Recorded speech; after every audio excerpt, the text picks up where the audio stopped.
It's been a slow week, but it's going to be a great show anyway. Welcome to the Anglo-Italian pod. As always, my name is Rory, and I'm joined by my very good friend, Adam. Hey Rory, how are you doing this fine evening? I'm getting through it. As you can see, we talked offline, but we're here for the Friday pod, and we're going to talk about all of the main stories. Although it was kind of one of those things where we were kind of planning this, and we were like, what is there to talk about this week? Yeah.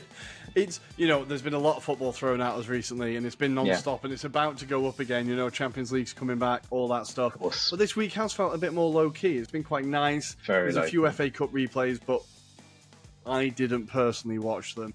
I'm not sure if anybody apart from people who supported the teams, watched them. But there have still been a few stories. There's still plenty of bullshit for us to get through, don't worry. So do stick with us. We are going to be talking about this story that's kind of released today about the trialling of blue cards. We're going to be talking about stories around Serie A. Flops that are potentially becoming bargains, a new tournament that we are excited about, and it's not FIFA, so therefore it's good, and there'll be lots of other stuff as well. Adam, how are you doing, man? I'm doing very well. It's been a tough week at home, as I described to you offline. Yeah, Mrs. is down with COVID, so I've had to do all of the duties, all of the above. So yeah, it's definitely rife, guys, so keep yourself safe out there. But yeah. This is awful, but more to the point, how are you doing in Milan as well? I am all good, man. Obviously, been ill last couple of weeks on and off, but fully recovered, back in fighting form, and ready to go. But the good thing about being ill is that all you can do is sit and watch football, and it's like you've got no excuse. It's just like, no, well, I literally can't do anything else. So I did watch all the football at the weekend. I did really enjoy Arsenal's win, and I did celebrate. Maybe I did over-celebrate, but, why not? Anything to piss off Chris Sutton and Jamie Carragher. Go back to work or something like that? No, but I honestly, the amount of tweets that I was going to send him and then I just had to delete. And I was like, no, just don't do it. Just we'll save it for when he's celebrating, all right? We'll save it for when he's celebrating, right? Exactly. Revenge is best served cold, right? Is the the saying, I think. The analogy, yeah. It's close enough. So, guys, well, yeah. Let's just do it. We are going to take a very quick break, and we're going to come back with the headlines from this week. Hi, I'm Phil Brown, and you're listening to the Anglo-Italian podcast. And we are back, and it's time for the Euro review, talking about all the stories from across England, Italy, and everywhere else. Adam, I'm going to let you kick us off with your first story of the week. What has caught your eye? Well, let's talk about the controversial kind of implementation of a new rule. So it sounds like we're going to have a sin bin introduced in the form of a blue card. I don't know why blue card, but it is a blue card. But yeah, basically the rationale is that if a player shows dissent or is argumentative to a point that it's not controllable with a yellow or red card offence, then they're going to issue a blue card, and the player will have to come off for a minimum of 10 minutes of play. So automatically, the footballing world has gone absolutely apeshit, saying, look, referees still can't really manage yellow or red cards decisively. So what is a blue card going to do? We've already seen the pain points with VAR, right, Rory?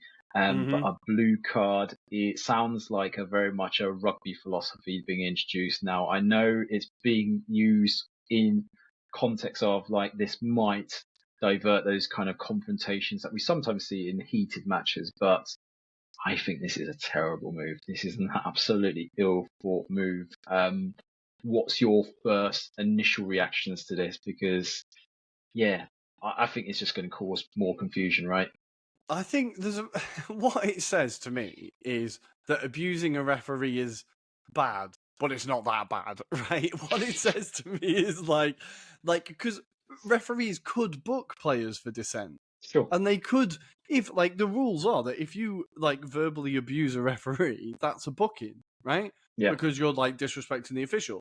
So I think that obviously, I can already hear people going, well, you'll get 5 sendings off a match then. Yeah, for the first match, and then people will stop it, right? So I think if it it is a huge problem in the game, right? And it's a huge problem in grassroots football, and we know that people replicate what they see on the TV, etc. But I think this could be managed with a yellow card, with the system that is currently in place, and you don't need to add this layer of complication. What I think, you brought up the kind of like the it's a very rugby idea. Now, apart from the fact that I just don't like rugby, I also think it's a very kind of American idea, and I also don't like Americans. It seems to me like a sport that's kind of running out of ideas and trying to modernize for the sake of modernizing, when actually what you should be doing is doing genuine reform and genuine, like, looking at the system you have. How can you fine tune the system that you have? How can you implement that system? Rather than actually addressing that issue, you're just going, oh, let's just do this, and then that will solve that problem, until all the analysis on Sky Sports then becomes, was that a blue card or was it a purple card? Because it's not quite a blue and it's not quite a red, but like, if you know what I mean, and that will just add more analysis and more arguments on Twitter and more controversy. Maybe that's what they want. Like, without sounding too bitter, from seeing the Sky Sports analysis recently, it does seem like all they want is the clicks and the arguments rather than actual analysis. But it feels like, you're not actually trying to deal with the issue. You're just like, let's just come up with a shiny new idea that will maybe solve this. I just think it's it's a shit idea, basically. And do you have any trust in the officials? I feel like being able to implement it, because I kind of feel bad for them at this point that it's another thing they have to think about. Yeah, I mean, it's bad enough that sometimes we scrutinize interpretations of the rules, right? So if you think about the referee's interpretation of what could be a blue card incident, for example, could be very different to another referee. We only have to look at the analysis of Dermot Gallagher sometimes when he's in the TNT studios, and we go, what the fuck is this guy talking about? And you're like, imagine if we include the intricacies of a blue card situation and how many players can be in a blue card sin bin at one time, and it's just going to get so complicated. The rules have been there for over 150 years or so. Let's just stick to basics. I think this is where it's getting far too complicated. Yes, introduce technology like VAR to assist the referees, but in the right ways it's got to be deployed. I think we're coming to a point where we're starting to realize that it has added a layer of complexity, especially when we have rules that we're sort of always changing as well. Like, I remember the episode that you and Tommy did with Mark Halsey and the way he would referee, for example, and he said, look, VAR, I think at the time wasn't implemented, but he said it's got to be used in the right manner. And it's still, to this point, it still seems like we're still behind in terms of implementation and how it's best or most effective for it. So I just think this is not needed right now. And like you say, the first few games are just going to be a car crash, aren't they? And then we've got the added aspect of clubs. Will they say, well, because it cost us X amount of points, we're going to take the league or referee association to court because it's cost us relegation or whatever it be going forward. I mean, this is the stupidity of it. Like, let's just keep it nice and simple. This needs serious consideration across the board, though. This doesn't. I do quite like. If you think about it. Go on. No, go on. Sorry, go on. All I was going to say is think about it from a grassroots level perspective as well, because if we're talking probably more broadly at a top level, how do you implement it even at a lower league or even lower kind of standards? I just think it's going to cause. It's bad enough you hear about these stories of referees being chased. Like, how are you going to police someone that's in a blue card sin bin? Realistically, it's just going to cause more ruckuses in car parks up and down the country and maybe across Europe and the world. So it's just horrible. But go with your point. No, I do quite like the idea that there might be like a grade of swear words that counts as like a blue. So he didn't call me the C word, but he did call me a wanker. So that means that it's a blue card. And you have like lip readers coming in and being like, for the VAR analysis, being like, you can clearly see that he drops the C bomb. And we all know that the C bomb means that's a classic blue card. That is a Stonewall blue card decision calling the ref a C-bomb. But you can get away with calling him a bastard. Like, if you know what I mean? And I feel like there's the gradient of like a foul for a yellow card is so difficult and causes debate. Like when it gets into like linguistics and semantics and like, there's a Spanish player who maybe has been taught the wrong bad words by his teammates and he gets sent off because he only knows the really bad ones, if you know what I mean. Like, but I'm obviously exaggerating a bit, but I feel like it just, because it's for dissent and it's for like unsporting behavior, right? For like the cynical fouls and stuff. I feel like there's just a bit more of a even bigger grey area. But I do like the idea of a punishment for a cynical foul that isn't a yellow card, because I think every football fan has seen it and it's really irritating. Probably the most irritating thing in football, when your team are on the break and then someone just pulls the player back, takes the yellow card, and you would have got a goal, right? And a yellow card isn't enough. A red card is too much. I do like the idea that there is a punishment for that specific thing, because I think it's one of the most annoying things that happens in football. So maybe the one positive I can find, that a sin bin for that, if implemented properly, I think wouldn't be the worst idea. But again, it's about it being implemented properly.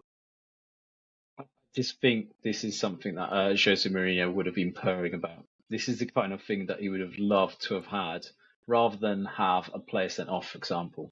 But I still feel that, like you said in your initial point, there's nothing wrong with a yellow or red card. That can solve that situation, and that should be utilised. So why complicate it by introducing a third possibility with interpretations that could go the wrong way? Personally, I'm just dead against it, and let's just stay well clear of this initiative. I hope it fails. Let's put it this way. I hope it gets implemented, it fails, falls flat on its face, and everyone demands for it to end immediately. We can just move on with life. Yeah. I do feel like Jose Mourinho would have had his own private sin bin, though, because he would have just been in it. Like, he would have just had his own built in the stadium. Like, this is Jose's sin bin. He's always around that area, just save his legs, really. But like, and then you have the sin bin for everybody else, because I feel like he would very rarely leave the thing. But yeah, look, it's being trialled, so I'm not sure. We'll have to look more into like where it's being trialled. I imagine they're starting at grassroots level and seeing if it works. But from all the reactions I've seen on Twitter from professional footballers, I've just seen Alex player Mickey Demetriou has just retweeted it with just loads of facepalm emojis, like, what the fuck is this? And I feel like that has been the general reaction from footballers. Basically.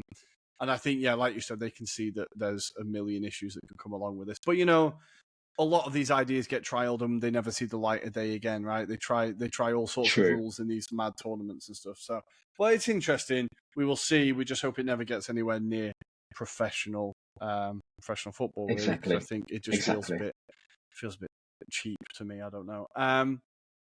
But yeah. We say no to the blue card, and we're going to move on to the first story I'm bringing to the table today. Is everyone's favourite competition, except I'm not being sarcastic. I absolutely love this competition. The Nations League groups have been drawn, and I love this competition when you get groups like, where's it gone? England, Finland, Republic of Ireland, and Greece. Yeah.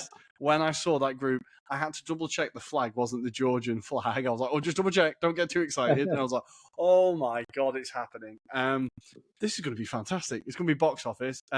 Already, all the Irish supporter pages on my Instagram and Twitter have been tweeting the picture of Declan Rice where he commented up the raw under the under people's posts on Instagram, and there was a comment like up the raw, come on lads, wait until we draw England. I can't wait to see the reaction that Declan Rice and Jack Grealish get when they get to Ireland, because I know it is banter, a lot of it. Of course, it is all this stuff from England and Ireland now. It's pretty much just banter. But I'm genuinely intrigued to see what reaction they get. And if Declan Rice scores, does he celebrate? If Jack Grealish scores, does he celebrate? Or do we see the very rarely spotted international non-celebration? That would be quite... There's only been 2 or 3 players that have ever done it. But it'd be quite interesting, right? I think any chance that England and Ireland get to play each other is always quite interesting, right? It's always feisty, right? It's always a bit of beef to be fair. I was thinking initially, before you even mentioned about Declan Rice and Jack Grealish, I was thinking more current kind of vibes of Evan Ferguson and that Alex Crooks interview where he asks him, have you ever considered taking on the England shirt? And it's like, no, clearly not. Basically, I'm I'm Irish. Irish. What the fuck do you think I am? Like, and it's the pure stupid. That is basically your stereotype of an English fan, isn't it? It's basically I'm entitled. We deserve to have anyone's talents. If we feel they're good enough for our shirt, then they can be part of England. And it doesn't matter about their past. I mean, yeah. Well, I can't wait for that to be memes as well. To be fair, Rory. Well, there's the common phrase on Irish Twitter, which is just the Brits are at it again, and it's when the English do something like that, and it's just they're at it again, and it's just the most English thing of like, well, why wouldn't you choose to represent England? I don't understand. Yeah. He's like, because I'm Irish, I'm from Ireland. My accent, like my passport, my life, like which one do you want me to bring up? Like, but it is the most English thing ever. But and this is the deep issue I have with my identity is that I'm English and Irish. So both of them, I get pissed off at what the English do, but then I support England and I really get behind Ireland. It's a constant battle. It's a constant battle. Yeah. And when I go to Ireland and I see my family, I'm a plastic paddy because I've got an English accent. I was born in England. I am by definition English. But then when I go to England and all my friends are like, oh, you're not English, you're Irish, you got an Irish passport. So I'm nowhere. I'm homeless, technically. I'm technically homeless. But I'm excited to see this game. I know that Ireland are going to get stuffed in both. We know that's going to happen because England are much, much, much better than Ireland. But I do think in Dublin it could be quite interesting if it's at the Aviva at night and there's a bit of you can get an atmosphere for that game. I think it could be a tricky one for England, but it will be a game worth watching nonetheless. But that's in League B. I forgot that England got relegated. I know, yeah. I can't that passed me by. That's a bit weird, isn't it? I forgot that Ireland survived, to be honest. I was like, fair play, good work. But in League A, see, Stephen Kenny did do something. Anyway, in League A, Adam, you got a pretty exciting group yourself. Croatia, Portugal, Poland, and Scotland. That's a hell of a group. The initial reaction is we're fighting for third place. So it currently stands. Yes. This is pretty much most tournaments, though, for Poland. This is pretty much every time that we're in this tournament, we are fighting to be in amongst it, and we somehow are still in that mix. It's baffling for us because this is the transition period for Poland. This is going to be a Polish side that potentially might not have Lewandowski going into it. Depends where his head is at, and there's been talks about his form anyway. But yeah, that's quite a tasty group. All I would say is Croatia are also suffering a bit of a transition phase as well, because the likes of Modric, for example, I think this is going to be his last tournament in the Euros, for example, potentially. There's some older players in that squad as well. We keep saying that. I know. Look, Brozovic can smoke and he can still run 80 laps around the pitch, can't he? So it's just one of those. I genuinely, though, I feel like Scotland's resurgence of late makes them quite favourable this time. I think they could cause a shock in some of those games. And Portugal, it's Martinez. I know he's got an easy group of players, but they would be favourites. They would be favourites to top this group. Very, very good team, that Portugal team. It's a very good team. It's a very good team. So I'm not fancying any of the return legs, especially if they're away games, because I think they're all tough games. All games. Yeah. I mean, this thing, I think those teams won't fancy going to Poland necessarily, but vice versa, Poland will not enjoy going to some of those. We like it when we get Latvia or something like that, but this time we're not going to have that luxury. So it could be a whipping, Rory. It just depends on our form because we are going through that phase of introducing new players. But what I did want to say is, obviously with the Anglo-Italian pod, Italy have got a fascinating group as well. Because, if we look at that, that's Italy, Belgium, France, and Israel. So Israel, bye-bye, see you later. I'm not even going to do... we're not discussing them, we're just going to focus on France and Belgium.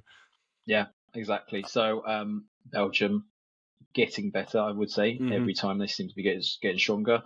And France, you can never write them off. They just seem to have this academy line, don't they? But Italy, they're starting to have a little bit of a resurgence. I know of late the FIGC are determined to piss off Spalletti with setting up fucking friendlies with Venezuela and was it Honduras recently when he asked them to set up a top European fixture so he could test his squad ahead of the Euros.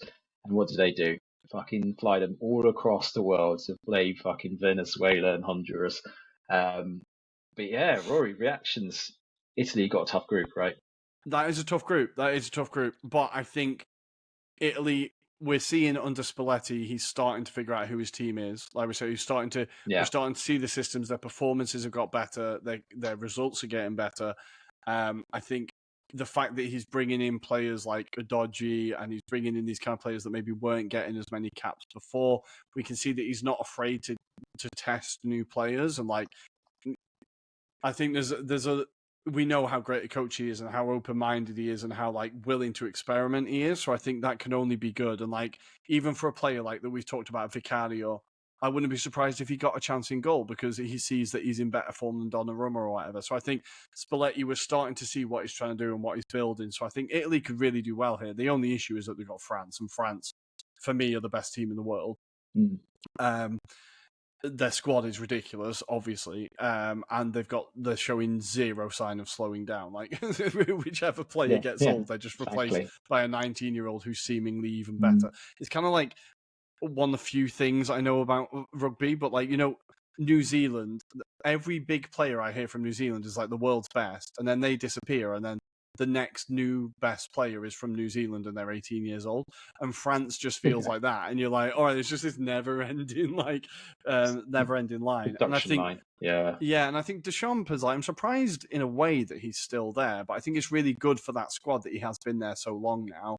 And like the France team is getting a huge identity, and like the players know exactly what they have to do, and that can only build, obviously, and build strength. So I think it's a really interesting group.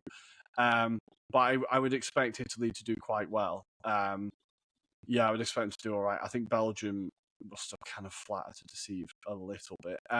The other groups we have are Netherlands, Hungary, Germany, and Bosnia. That's a very interesting group. That's a tough group for Germany, I would say. Yeah. I'm a big fan of Hungary as well. I really love their team. Yeah. We've seen the massive results they've got recently, so I think Germany could finish third there if they're lucky. And then Spain, Denmark, Switzerland, and Serbia in Group A. There was no other teams that really caught my eye, apart from, of course, my beloved Kazakhstan. They got promoted from League C up to League B. And they've got Austria, Norway, Slovenia. I think Kazakhstan could beat all of those teams on their day, honestly. I think from what we've seen in Kazakhstan, they got massive results. I don't think Kazakhstan get relegated there, honestly. I think that is a very, very... I was going to say. I quite like that. The other one I kind of like the look of is Wales, Iceland, is it Montenegro and Turkey? That could be a fascinating group because they all have the retrospectively elements to their game where they can win games, right? So that seems like quite a juicy type. And Montenegro won't be easy either. So as will Turkey. We always call them the underdogs, right? But we'll see the this dark time horses. The dark horses. The perennial dark horse is Turkey. I can't believe I'm just kind of... Sweden are in League C, Jesus Christ, and Romania. There's some big teams down there. Bulgaria. Yeah. God damn. And then in Group D, no, we're not going to do League D. Sorry, we don't have the time. So the Nations League is returning, guys. Good times. England versus Republic of Ireland. I'm going to have to get half and half shirt. That won't piss anyone off, will it? Why not? So, Adam, take us to your next story. What are we discussing next? Let's talk about something you covered off on our Twitter account, and I was listening to this earlier. Gary Neville's comments about doping in his period, which I thought was fascinating. Now, for those that might not know, because they're of a certain age, during their kind of heyday, I'm referring to as Gary Neville when he was playing for Man United. They obviously were matched up with some supreme teams in their time, but there's alleged kind of allegation around certain Italian teams and potentially a Spanish team as well, Rory, it has to be said, because it wasn't just isolated to Italy. But the reason why it's linked with Italy is because the Juve doctor at the time, Riccardo Agricola, was sentenced to 22 months in prison because he was found guilty of providing performance-enhancing drugs. Now, there's always been a bit of a speculation and rife rumours that potentially a lot of this impacted potentially Gianluca Vialli in his later days as well. At the time of this case in particular, evidence was given by the likes of Zinedine Zidane, Vialli, as well as Roberto Baggio. And it also, there's a link to Zdeněk Zeman at his time at Lecce. But there's, obviously it was allegations that Gary Neville came out with. He said it openly in the Overlap podcast. And I think this is one of those where it's obviously opening it up to speculation around what actually was being taken by those players at the time. But I do remember when I was growing up, I used to think that these players were absolutely incredible. But when he reflected on things like that the players weren't sweating after 90 minutes, that's when they kind of started to suspect something wasn't right? Yeah, well, I think Zdeněk Zeman's an interesting one because he called it out at the time. He called out Juventus and he called out teams and said, this is happening in the league and this needs to be addressed. And then that was when the kind of Agricola stuff all came out. Firstly, obviously, we know that doping happens in football, right? We just know it happens. It is still happening. It just hasn't been found, right? It hasn't been detected or it's not being looked for, right? We're not stupid. If you think the game of football is the only sport on the planet that's clean, then I think you're like up for a rude awakening, right? So I think we all know this happens. We all know it has happened. Wasn't it Marseille that got done for it in the Champions League final? Did they get stripped of their title? I thought they got stripped of their title. Or was it Juve against Marseille? I can't remember. Intact. Yeah, it was still. It was left intact. The result still stood. Yeah. So we know this has happened. It undoubtedly still happens. The only thing for me that I've thought, okay, Gary, it's interesting that you said this. He played with Rio Ferdinand, who was banned for a very long time for not taking a drugs test, and we can only speculate as to why he didn't want to take a drugs test or why he avoided taking one, right? So I think there was a little bit of like maybe Gary Neville's mouth running before his head kicked into gear, a little bit there. And also there was a quote in his biography. He was talking about Euro 96, and before Euro 96 in the semi-final, I think it was, all the England players took injections before the game, and he wrote in his biography, it all felt like we had a massive rush of energy. What do you think that might have been, Gary? Like, it wasn't just vitamins, was it? Like, what do you think that might have been? So I think it's good that anything like this being called out is always a fantastic thing. I think, like, the day that it is discovered in football is going to be huge because you're going to find it's endemic. And it's like beyond, the stories that have been around Gasparini's Atalanta for years, if you know what I mean. Like, when it does come out, it's going to be huge. So anyone trying to call it out and trying to put a light on it, I'll always appreciate and be like, yes, let's try and, find this. But I was just a little bit surprised, and I think that it was Gary Neville. Or I just think it was there was a bit of hypocrisy there that maybe he wasn't aware of as he was saying it, if you know what I mean. I don't think he was trying to be hypocritical. I just think he wasn't thinking. No. And he was like, I remember having this impression at the time, but then he hasn't thought about the fact that his teammate was banned for a very, very long time for what was almost certainly doping, or at least taking illegal substances. Sure. And I think it's kind of weird that people forget that about Rio Ferdinand's career all the time. Like, it's just not referenced anymore. Kind of like how Pep Guardiola got done for it, and nobody talks about it. He got banned for banned substances in his career. So when this comes out, all of a sudden you're like, oh yeah, I remember that guy, and then oh yeah, that guy did it, and then oh yeah, Onana was banned for however long for taking his wife's medicine. Or, if you know what I mean. And it's like these stories do pop up, but they're just so swept across so quickly that everyone's like, oh yeah, no, nothing to see here, don't worry about it, and it just kind of moves on. But yeah, of course it happens. And if it was going to happen at any times, it would have been the 90s, 2000s, because From what I can tell, everyone who was an adult at that time was off their tits on everything. So I'm not surprised that the athletes were doing it as well. If you know what I mean. If you look at like the Olympics at that time and the Russian athletes at that time, that was when Ben Johnson with Canada got caught. It was all that. So you think it wasn't happening at football? I can't see it myself. But I think it kicks off an interesting conversation, hopefully. It certainly does.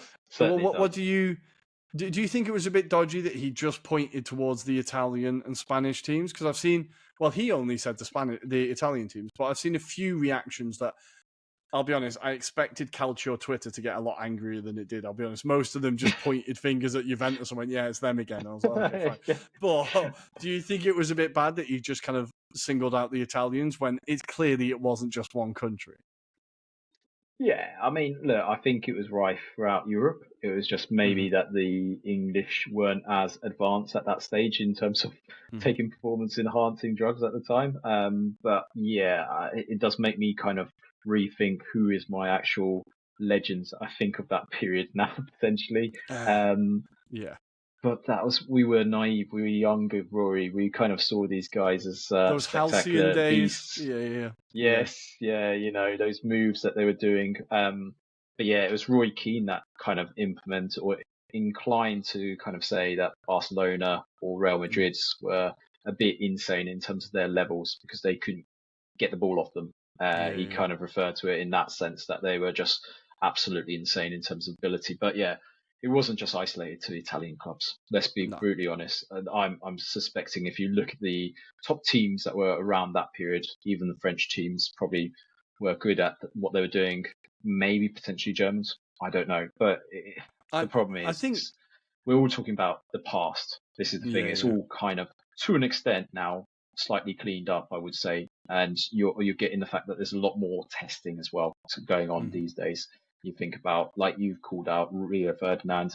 There was that conspiracy around Nani, as you alluded to as well, about what he did during the, I think it was build up to the World Cup in 2010, I think it was, to South Africa, which led to the conspiracy of why did Bebe get signed when he was really random, and it's something to do with his agent, who was also linked with Nani's as well. So yeah, there's a story in that as well. But yeah, fascinating that he came out with it. Like you say, it's ill-timed, probably ill-thought out. Maybe he just didn't have enough coffee that morning when he was starting this podcast. I think it was quite funny. I didn't know if you saw the background. It was in a bar, basically. So clearly he had a few shots as well at the time. I really like Gary Neville, but I like that sometimes he gets carried away, and you can see him getting carried away, and he just keeps talking, and everyone's like, "Okay, just let him talk." And it's really endearing. I really like the bloke, but you can just see that he got a little bit carried away at that point, and you're like, "Okay, cool, let's just see where this goes." And then he was like, "Legally, I have to say, like, you know, and you could see his brain kicking a little bit. He's like, "Fuck, I better not say who I think it was." But yeah, interesting stuff. And as always, Juventus are right bang in the center of it. Of course they are. Of course they are. Well, the final story before we go for a quick break and look at the preview of the weekend. We're going to go back to the reason why we love football. We don't want to finish on doping. We want to talk about some of these legends who maybe were or were not doping. And they are kicking off. Now, this is like the classic pub idea when you're chatting with your mates, you know, like naming random footballers from the 90s and 2000s. You think, wouldn't it be great if they did this? And then actually it is a good idea. Well, finally, someone sat down and said, yeah, fuck it, let's do it. We are going to have the Vets World Cup, over 35 players. So the players have to be over 35 or have been capped by their country or made 100 top flight appearances to be allowed to take part. So you have to be 35, and then you have to have been capped by your country or made 100 top flight appearances. The provisional squads look absolutely incredible. Think of your favourite players. They're in. For England, we've got Steve McManaman is going to be captain. Michael Owen has put his name in the hat. So the good news, they're not going to be commentating. They were better footballers than commentators. Saviour for us. We will get to see them on the pitch. It is believed that Ashley Cole, Joe Cole, Rio Ferdinand, David James, and Frank Lampard, and Robbie Fowler have been enlisted. For Brazil, are you ready, Adam? For Brazil, Go on. Kaká, Rivaldo, Ronaldinho, Roberto Carlos, Cafu. Oh, this team is absolutely outstanding. I thought I saw Emerson on that list as well, but I can't see him now. I think Emerson was on there. You know that Kaká's going to be the best player of the tournament. It's already decided. France have brought in Thierry Henry, Marcel Desailly. Argentina have got Hernan Crespo, Pablo Zabaleta, Mesut Ozil, who only retired a year ago, is going to be playing for Germany, and Sami Khedira. And then Spain are basically getting the band back together of the 2010 squad because they've got David Villa, Carlos Puyol. I'm pretty sure Busquets will retire just in time to take part in it. Xavi will turn up anyway, won't he?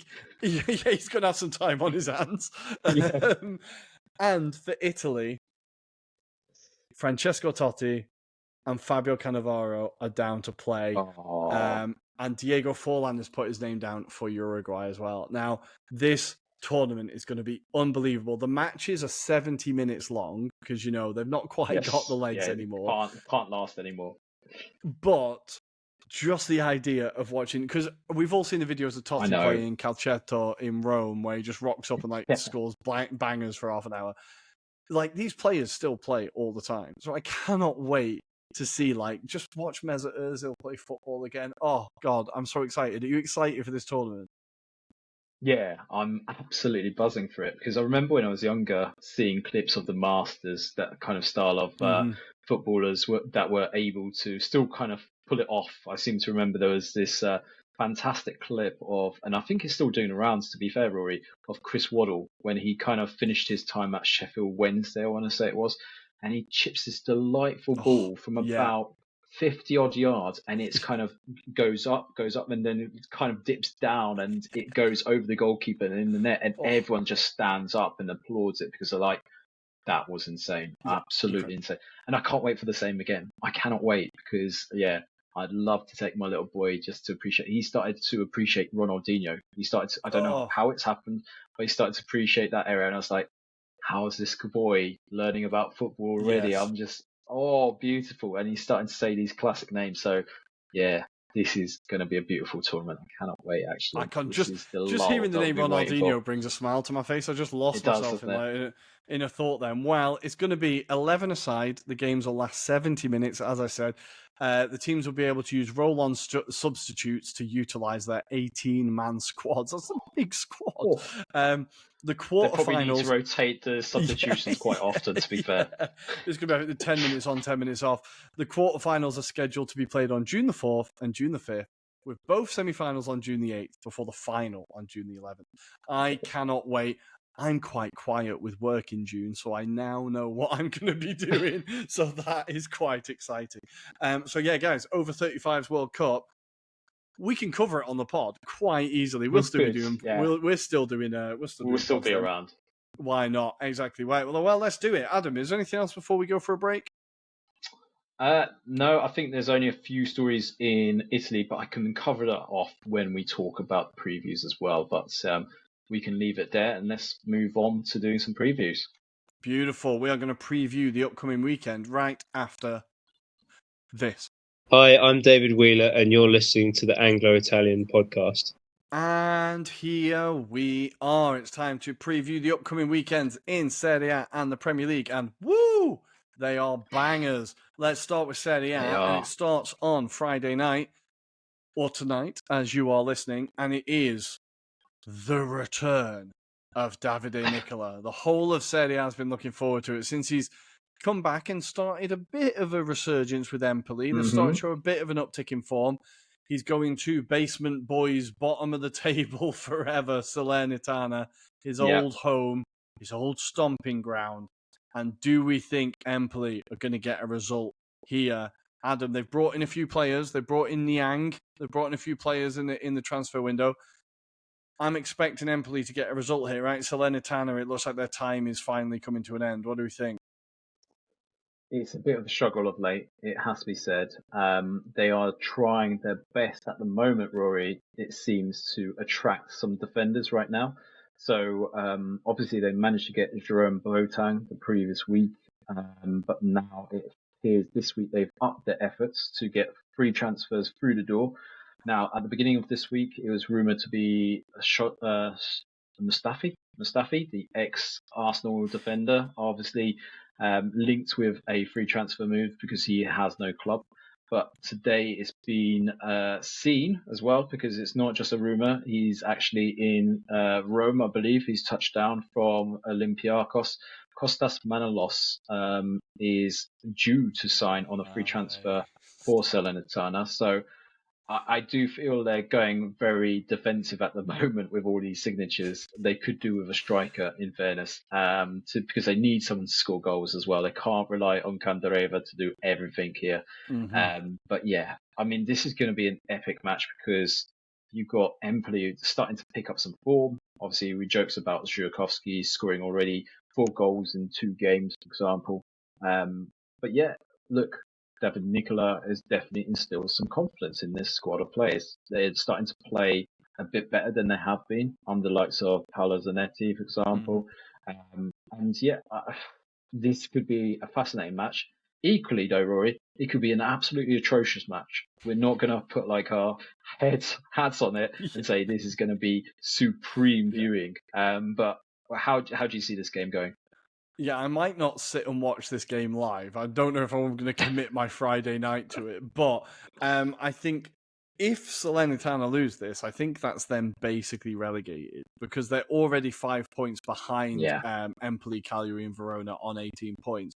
I think if that gap goes to 8 points, then you're looking like it's pretty much insurmountable. Salernitana have only won 2 games all season. Like you said, they've scored 19 goals. Like Boulaye Dia is probably going to be back by now, right? But it feels like he's kind of the lost. Yeah. He's the lost man of Salerno at the moment. He's not really replicating the form of last year. There's still a few players that I've talked about before, like that Cabral, that are quite exciting, but they just don't have that cutting edge up front. And it feels like, again, this is a team that have dropped 27 points from winning positions this year. Like, they just cannot hold on to a lead. So maybe the fact that they're trying to bring in a bit of experience at the back might not be the worst decision. What I do think is the worst decision is letting Shkodran Mustafi anywhere near your team. But that experience could count. But if they come up against a team with any level of pace in the front line, you're going to be thinking that defense is going to be struggling to keep up. Like, Boateng was pretty quick in his day, I think. But I don't think he's still got it now. So I feel like it's a fine line, isn't it? But I feel like these signings are the kind of panic signings you make on Football Manager when you've got promoted too quickly, and you're like, "Fuck, I need a squad that are anywhere near." Need experienced players. Someone who knows this league. That means we're not going to get battered 5-0 every week. And I feel like it's just a bit of a panic is setting in at Salernitana. Which is completely understandable because they've been shit. But yeah, this game, I think Empoli should get the win here, I think, because as you said, with David and Nicola, they're looking a bit more organised, a bit more of a focal point. I think even Baldanzi leaving is a possible opportunity for the club to kind of this whole thing to crumble apart. But I think what it does, kind of like when you see the big player leave, it's just everyone else has to kind of step up and go, okay, well, we need to be the guys to do it now. And I think they've still got Cambiaghi. He's a very good player. Zhirkovsky, we've said, has come in and done very well. So I think there's enough there for them to be able to start to fight for survival, and this could be a good game to kick off that 100%. Fight, or continue the kickoff for that fight. On Saturday, it starts off with Cagliari taking on Lazio, fresh from getting battered by Roma. They've now got the other Roman side coming up to probably give them a battering. Then the late kickoff, well, the kind of late-ish, but not late, the late-ish kickoff on Saturday. The first big game of the weekend, Roma taking on Inter, all winning under De Rossi. Pellegrini can't stop scoring. So free-flowing football, attacking verve. Everyone's enjoying life again. It's like whatever happens every time Mourinho leaves the building. Yeah. Is this going to be a bigger test for Inter than Juve were last weekend?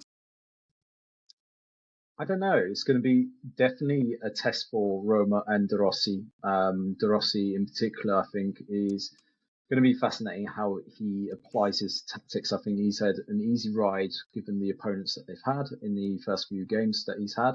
But now is the real test because obviously there is some harmony amongst the Roma players. They are kind of alluding to the fact that they've got some freedoms now. They've unbuckled some of the kind of Mourinho-esque kind of styling here. But Inter are completely different kettle of fish. Look, they proved against Juventus they are above the league in some respects of the way they're playing their football at the moment.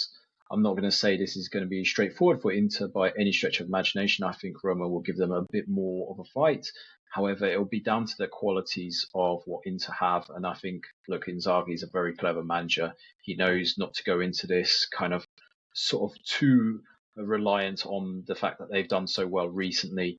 He will be trying to ensure that they win this game, and I'm sure he'll get that message across to the players. But I'm intrigued about this match personally myself. I think this is going to be a good game of football for once. I actually look forward to this match because, unlike previously, it probably would have been very defensive effort from Roma, for example, and counter-attacking. I think this is going to be a lot more open potentially, but it'll be a question of, can Roma control Inter? Mm-hmm. I think that's the kind of question marks that I would have about this Roma side at this stage. Over time, who knows? They could be even better, but I think maybe it's too much to ask of De Rossi to, create a master stroke in terms of like a result in this match. If he gets a draw, I think that's very respectable against this Inter side, but I think Inter are just going to have too much quality for them. But how do you see this match going? Yeah, I think it'll be interesting to see what type of manager De Rossi is in these big games, and because I don't feel like he's going to be the kind of shrinking violet that's going to be like, at home we're going to try and just defend and break. I think it's going to be like, this is Rome. You can hear the speech already, like, this is our city. We don't let people come in here and take our city, and just fucking absolutely go for it, if you know what I mean. So I feel like it'll be interesting I hope that's what it's like, and I think it'll be interesting to see if that's the type of manager he is. I can't imagine he's the type to kind of, just hold back. I don't know. He never held back at any point in his career on the pitch. I think he let it all out there. So I hope he's the same kind of manager. I'm really happy he's got off to a good start, to be honest. Like we said, the fixtures have been favourable, but I'm glad that he just got those performances. I think it's not even the results, it's the performances and the change in style. And the fact that, like, Pellegrini, like you were saying off mic, he's just said, like, Pellegrini, you've just got to unleash him and let him do what he wants to do and just, like, let him be the player that he is. And I just think that is such a good sign, because that is an exciting... There are exciting parts of that Roma team, and there are players there that if you just let them go, 100%. It could be really good. So I just think it's good that we've seen those performances in the expressive football and stuff as well. But I expect him to get the job done here, really. But I think Roma will go down fighting, whereas as opposed to under Mourinho, it would have been 22 men behind the ball and just hope that we nick one, right? So I think at least there'll be a bit more of an entertainment factor. And the late kickoff on Saturday is Sassuolo, my sneaky shout for the team that's going to get relegated that nobody expects. Sassuolo taking on Torino, who are having a very good season. They're slowly getting things done and they're getting results. And Juric is getting a system there. There's some very good players. I think this is going to be a very, very difficult game for Sassuolo. So I think those fans are going to have to get ready for another tough afternoon. On Sunday, the early kickoff, we have Fiorentina taking on Frosinone, Monza hosting Verona, and a game that slightly tickles my interest, but I'm not sure why. Bologna taking on Lecce. I feel like this could be a really interesting game. I feel like there's going to be a few goals there. Bologna are a bit hard to predict at the moment, and Lecce are always capable of an upset. So I think if you are at a loose end on Sunday afternoon, that could be a cheeky little game to check out. The 6 o'clock kickoff, we have Genoa hosting Atalanta. Atalanta again resurgent, all under Adam, the flop at AC Milan, Charles de Kettel era, who all of a sudden, well, it looks like we're finally seeing him, right?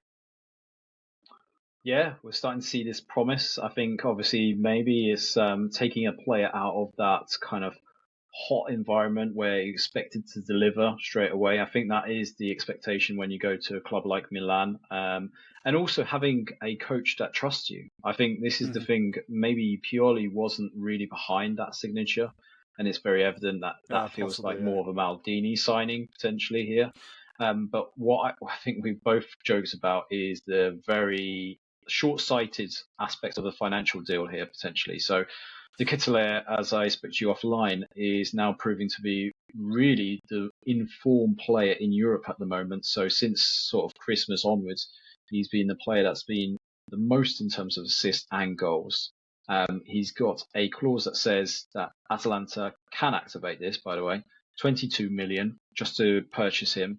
Now, we said offline now, if he continues this form, which he's doing quite really well in the absence of Ademola Lookman, who's doing really well for Nigeria at the moment, this potentially opens up the opportunity for them to exploit that. And if he continues with the Belgium national squad, they could even foreseeably, and this is, something that Atalanta would do potentially, if they got a huge bid for him, they would sell him on at a profit.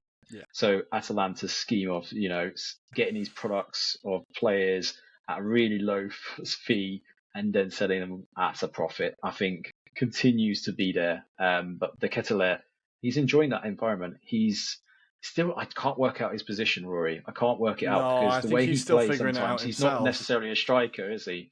No. But he's playing fantastically well. Last game against Lazio, scored 2 goals. And although one was from the penalty spot, the other, fantastically well taken shot from distance. So I think this is a player that we have to maybe keep an eye on because I think he's starting to become a bit more prominent in terms of his style.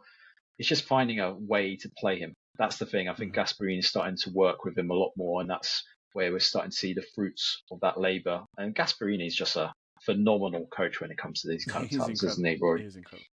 Yeah, well, I kind of get the feeling. I'd have to go back and check our episodes, but I think I remember last year us saying he could really do with a loan at a team like Atalanta. Yes. Like when it wasn't going well at Milan, we were like, he could really do with going to that team that are challenging for Europe, but not quite one of the big 7, if you know what I mean.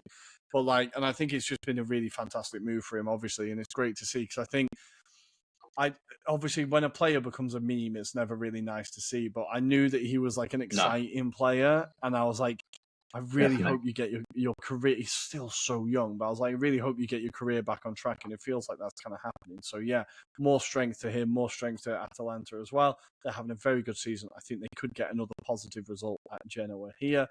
Sure. And then the late kickoff on Sunday.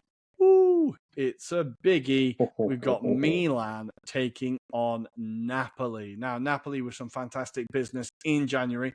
They're kind of hitting good form. They're starting to look a little bit better. They've only lost 1 in their last 5, won 2 of their last 3.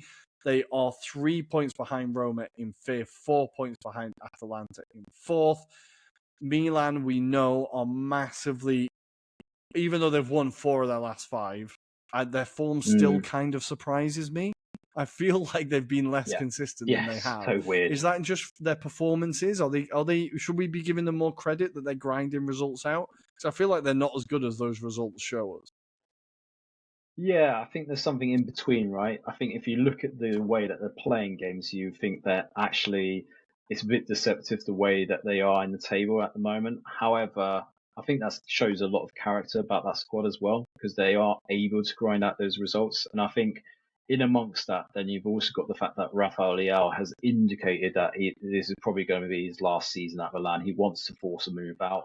And I think, to be fair, if Milan get offered 80, 90 million for his services, and it's rumoured that the likes of PSG are interested in him, they would take it on. They would let him move on. And I think that would be reinvested into the squad. So I think that could be quite a savvy bit of business for Milan. But in terms of the squad right now, they've had to grind out a few results. And I think it's a bit worrying about Mike Maignan and his near posts kind of exploited activity at the moment. He seems very weak. You remember those kind of rumours where it's like, when you play against Courtois, aim for his legs, basically, because he's not very quick at it. It feels with Mike Maignan, he needs that bit of coaching to develop his kind of angles, I think it's fair to say. I think his positioning seems to be a bit maybe off in certain situations. And, the game against Frosinone, where it's just the near post that is really beaten quite easily. Disappointing for a goalkeeper that I do rate still, regardless. Rory. I think he's a very, very good goalkeeper, but he's probably just needs some more time to develop his game, it's fair to say. But we also have to mention the fact that this is the big story as well to come out of Milan this week, is Conte being linked with a move to Milan as well, because this never-ending story about Pioli and his 9 lives continues. Conte is supposedly lined to replace him, at least if it's not this season, Rory, it'll be in the summer. But Rory did say Conte is also linked with another club. Do you want to share who's that club? His agent is working overtime at the minute, because he's also been linked to Barcelona today, which I audibly laughed out loud when I saw the Conte to Barcelona story, because I thought, you're looking at the manager who demands the most money in the world, arguably, in terms of how to spend on squads, and you're expecting him to go to Barcelona. It would be a very Conte thing to go from Inter to Milan, if you know what I mean, like within the league, if you know what I mean. I know he went to Spurs, but to be like, win the Scudetto at Inter, and then all of a sudden, no, I was Milan all along, because he managed them before, right, Conte? He did manage Milan before. No, I don't think he has. But he's doing the tour, though, isn't he? He's doing the tour of the big clubs. Maybe I'm thinking Allegri. Maybe I'm thinking Allegri, aren't I? Who's managed? You're thinking Allegri. Gattuso's obviously been at Milan as well, so maybe you think Gattuso there as well. Yeah. Well, his agent is clearly working overtime at the moment. Would you like to see Conte take the reins at Milan? I think that would be quite entertaining. Well, yeah, I think for entertainment value, it definitely would be. It'd be fascinating to watch him bring like Victor Moses to play wing back or something like that. But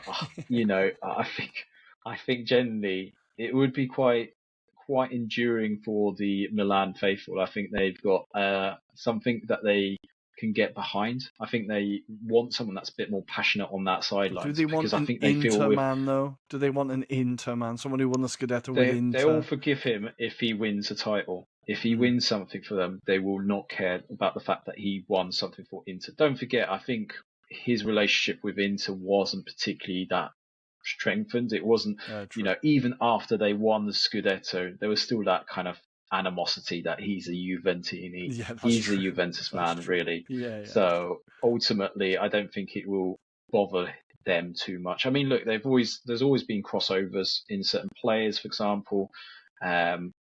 Manager, this could be fascinating. I think they see him as an Italian man, don't they? They see him as just someone that represents the people in that respect. I think they can get behind that, as long as, Rory, the results follow. Because this is the most important thing. Is it's all well having the mannerisms, the ability, but the other element I think they have to just be a bit mindful of. He does demand money.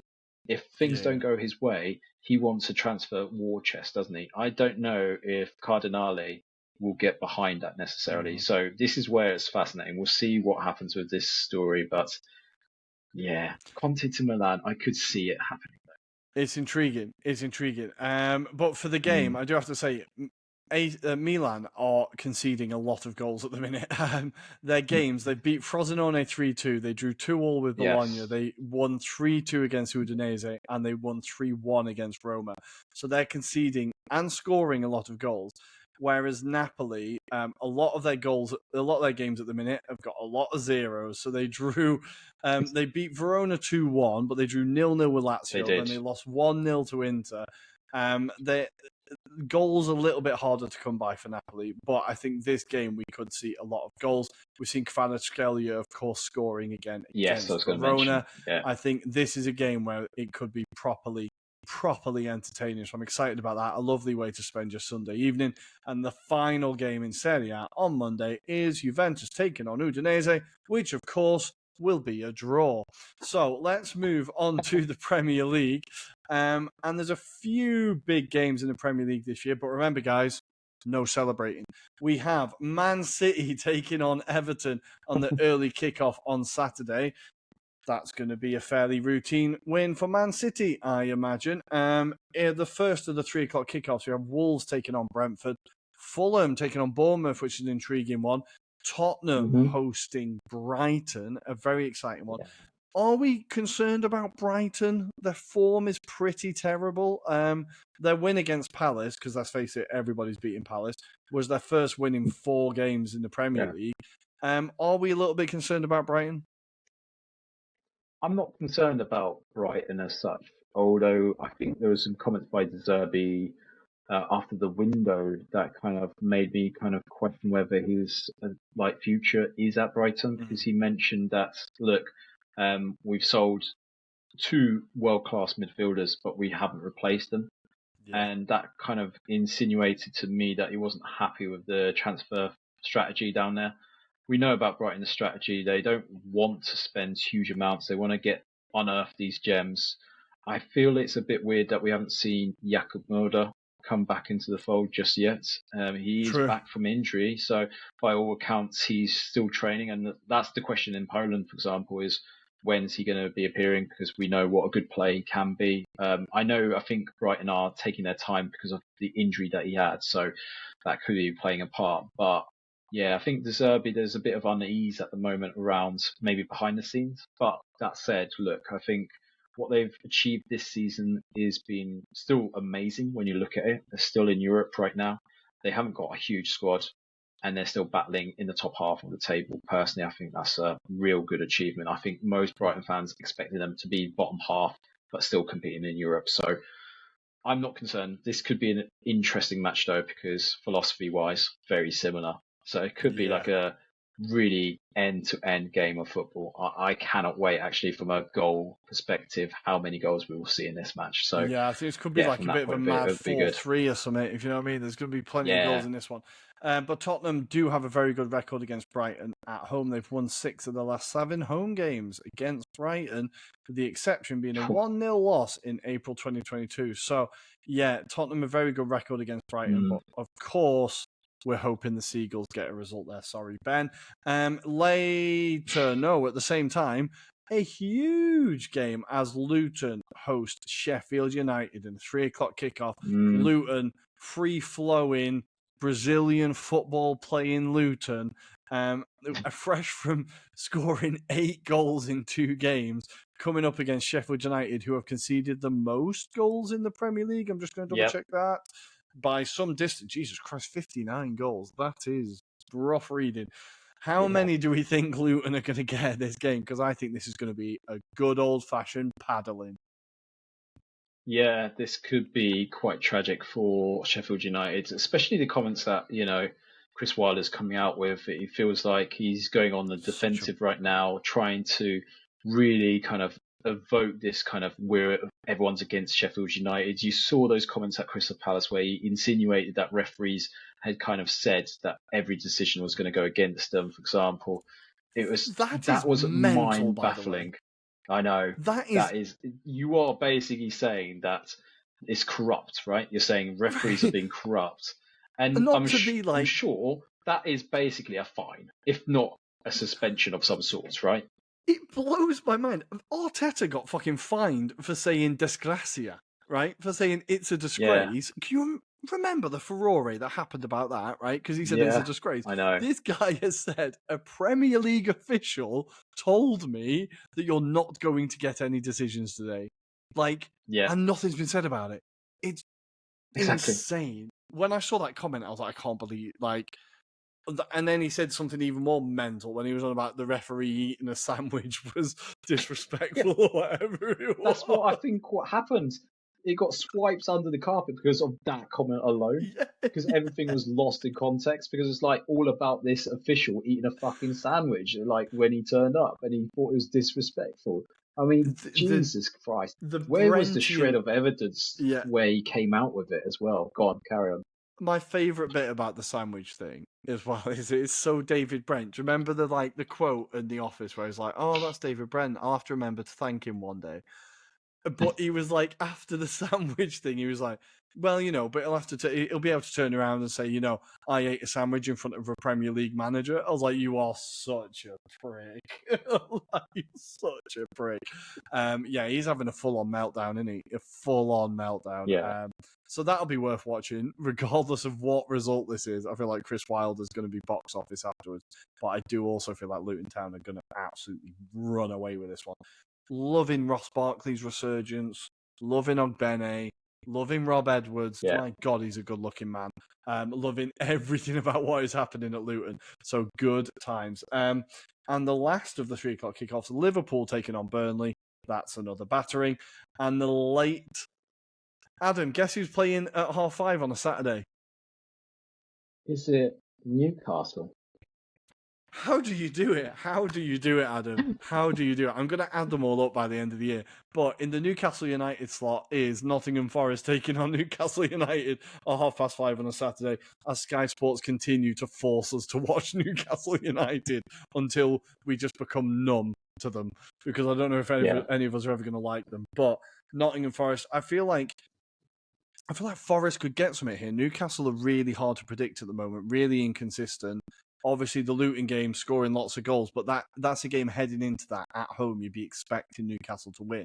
I don't feel like they control games like they did last year. I feel like they were a lot less chaotic last year. Now, I know injuries have absolutely fucked them this season, but I feel like one of the things we were praising Newcastle for last year was, like, regardless of what the personnel, they knew the system, they knew their jobs. That kind of feels like it's gone out the window this year, right? It has. I think this season's definitely taken its toll on this squad. I will say in favour of Newcastle, there'll be a sense of revenge to overcome that previous result that took place at St James's Park, where they got absolutely annihilated by Chris Woods and co at that day. But yeah, I think this is going to be a tight game. I think both teams are obviously needing the points right now, probably more so Forest with their team being at home. I think this is going to be where the edge goes to them. However, I've not been that impressed by Forest of recently. They seem to struggle at the back. I think the fact that they brought in another goalkeeper to potentially replace Matt Turner says a huge amount about, another blunder from him. I think this is going to be testing times. I think they just need enough points to survive the season as it currently stands. I think that's what they're aiming for. But they haven't played badly. This is the thing. I expected it to be worse under Nuno Espirito Santo. But yeah, it's actually been quite apathetic. I think the football has been quite pleasing on the eye at times. So I've been quietly surprised at the way that they've managed to do that. Considering I didn't think Steve Cooper did a bad job as well. This is the thing. In the context of things, I don't think he had a bad place with that Nottingham Forest team. But yeah, let's see what happens, Rory. I think it's going to be a fascinating match again. It should be an interesting one, and of course, Chris Wood will get a goal because that's what happens. On Sunday, we have West Ham taking on Arsenal. Please God, Arsenal. I've just got that Marge thing from The Simpsons, like, please just be good, to Bart. Please, for the love of God, just be good. And Arsenal, please, for the love of God, just be good. We cannot beat Liverpool and be quite loud about it and then lose to West Ham away the next game. It can't happen. Later on the Sunday, we have Aston Villa taking on Manchester United. This is a really interesting game because I think Man United, obviously, in pretty good form. A confusing performance against West Ham, because I saw a lot of pods, or I listened to a lot of pods this week that were like, I thought Manchester United played really well, a really assured performance. I think they played like the away team, and West Ham, if they could finish a bag of chips, would have got a much better result than they did. I feel like United just are still a moments team, right? They rely on moments to win games.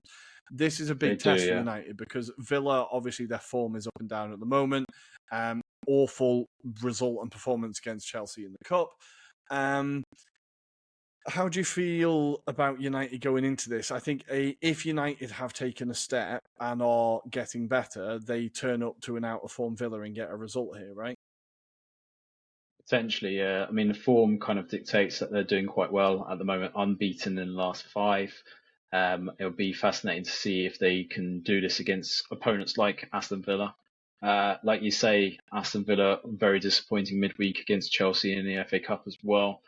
So they will be desperate to turn that around, especially as that's probably not where they expected to be. I think they would have enjoyed an FA Cup run, right, Rory?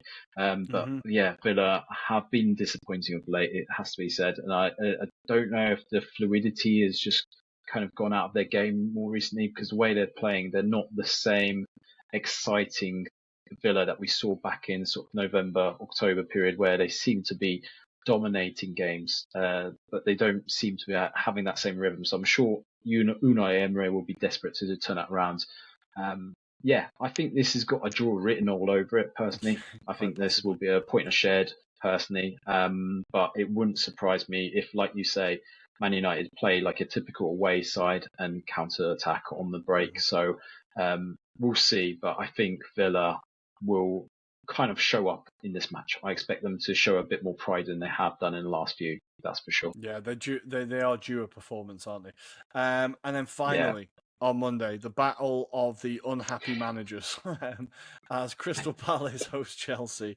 Pochettino coming out with some fantastic quotes this week, knowing that he can't get sacked seemingly, as he was like, I didn't finish 12th last season, Chelsea finished 12th last season, which was my personal favourite, completely throwing everyone else under the bus at the club. Good work, Poch. And Crystal Palace, well, wow. It is getting pretty grim, this divorce between the Crystal Palace fans and Roy Hodgson.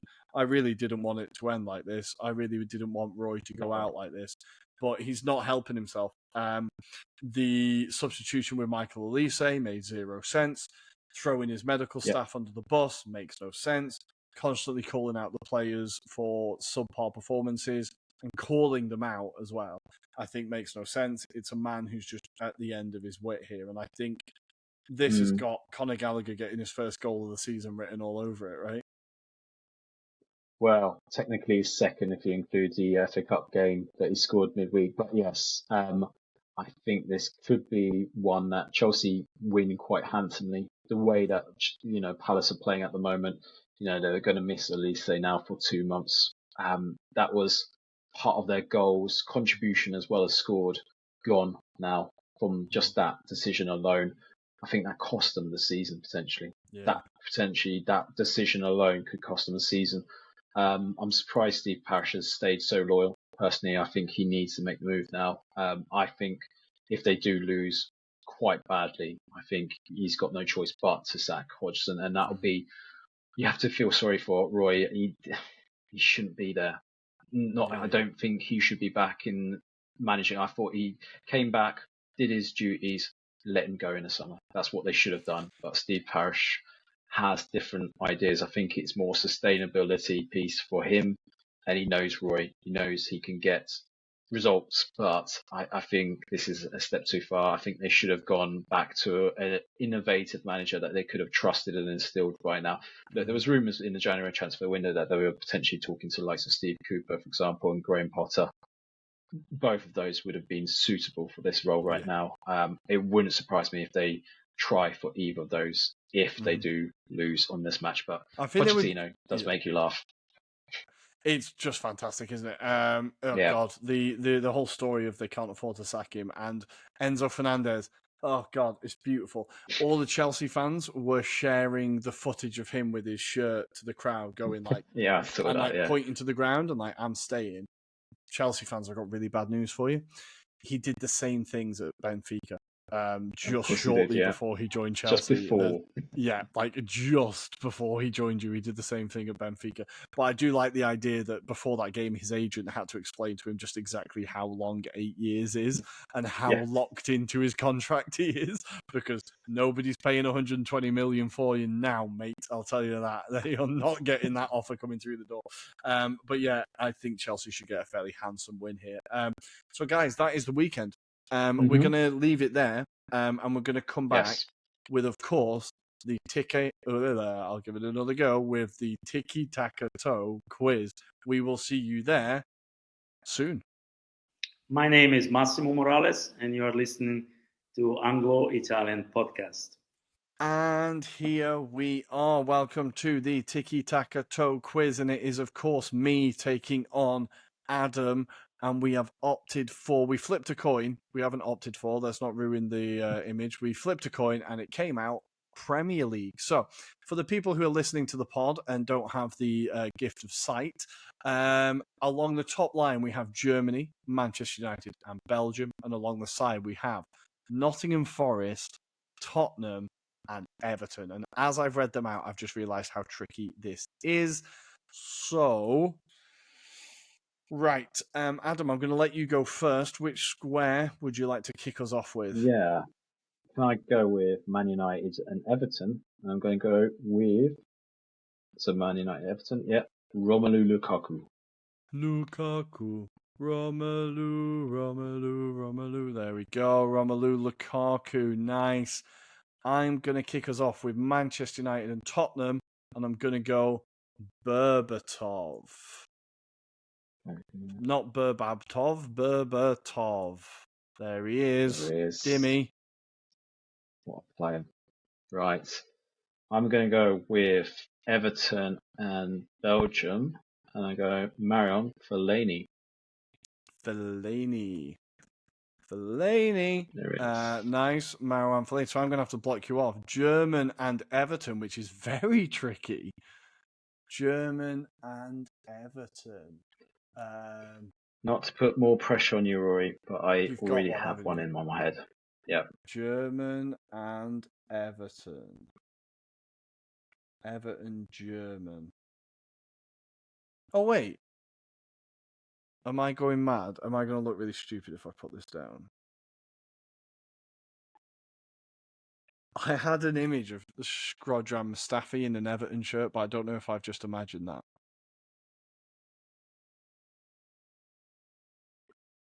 I think I've imagined it. So I'm going to try and find another one. Everton and German.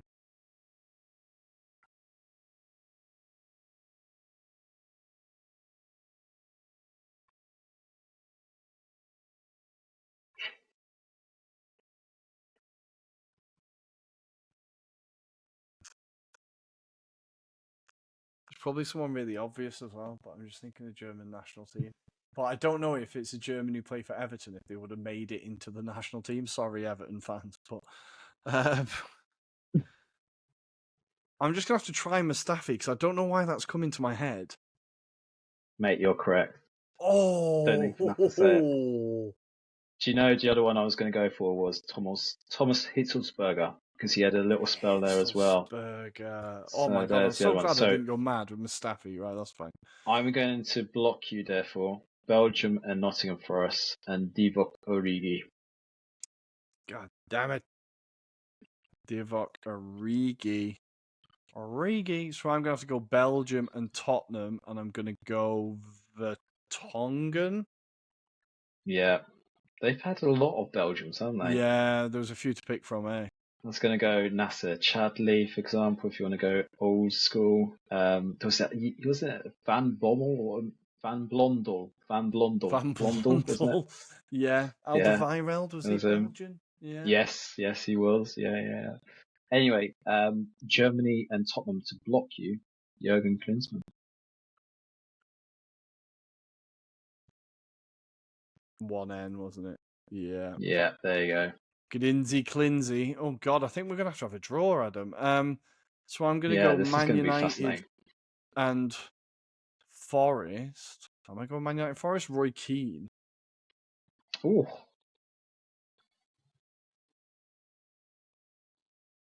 So you've got German and Nottingham Forest. Yeah. I've got one in my head, but it wasn't in the Premier League. He played for the Alex as well, so I don't think it's going to count. But anyway.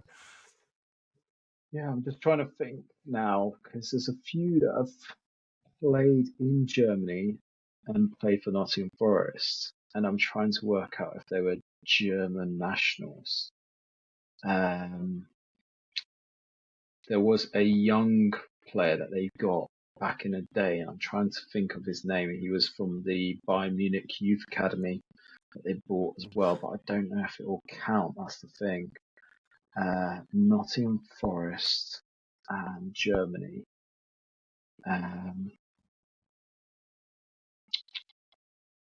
Why is it not coming into my head? Trying to think of all the players they've had down in years. They must have signed a German. They've signed about 50 players in the last 2 seasons. One of them must have been German. Yeah. One of the goalkeepers? I don't know. I don't think this is correct, but I'm going to gamble and go for it. Nekati? No, it's not coming up. It's Moose and Nekati. That's what I've got written down. Moose, Kiki Masampa? That's the only no, it definitely wasn't that.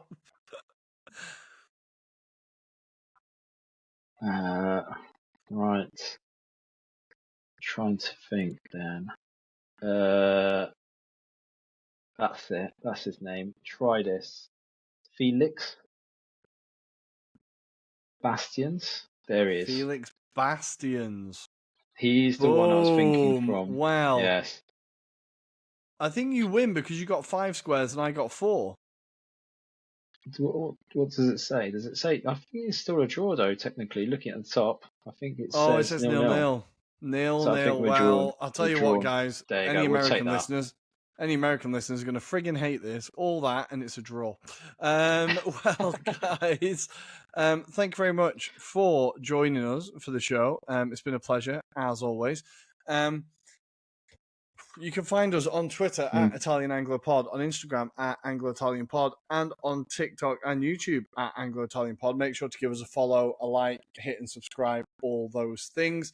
We'll be back for the Monday live show, as always, 8:30 on Monday evening, 9:30 if you're in Europe. And Adam, anything to say before I leave these lovely people to enjoy their weekend and with a quote? Nothing but enjoy the football, enjoy your loved ones, and make sure you follow us on the socials, including TikTok, where we're trying to grow. So, and if you can, 5-star review and any reviews about the show, subscribe, like, all of the above, basically. Exactly. Get involved, guys. And we are going to, our quote is very short, but it comes with a little story. So it came out this week that Mourinho, always the showman, left a ring in Luca Pellegrini's locker as he left the club. Very Roman tragedy, very dramatic, as Mourinho always is. And with this ring that they gifted him for winning the Conference League, he left it in Luca Pellegrini's locker with the simple note, "When you are men, give it back to me." Thank you, guys. We will see you on Monday. Ciao, a dopo. Ciao, ciao.